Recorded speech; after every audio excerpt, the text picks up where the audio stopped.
కర్నూలు జిల్లా పత్తికొండ నియోజకవర్గంలో తొలకరి జల్లులు కురవటంతో ఓ రైతుకు అనూహ్యంగా అదృష్టం భరించింది.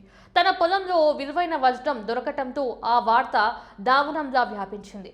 దీంతో చుట్టుపక్కల గ్రామాల ప్రజలు కుటుంబాలతో సహా పిల్లలు వెంటబెట్టుకుని పొలాల్లో వజ్రాల కోసం వెతుకులాట ప్రారంభించారు.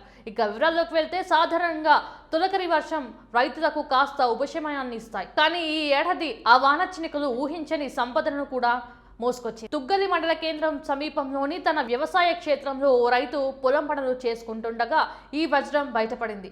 తేలికపాటి వర్షం తర్వాత పొలాన్ని చదును చేస్తుండగా ఇది దొరికినట్లు సమాచారం. ఈ అదృష్టవంతుడైన రైతు ఆ వజ్రాన్ని వెంటనే స్థానిక వ్యాపారి దగ్గరకు తీసుకెళ్లి 1.5 లక్షలకు విక్రయించాడు.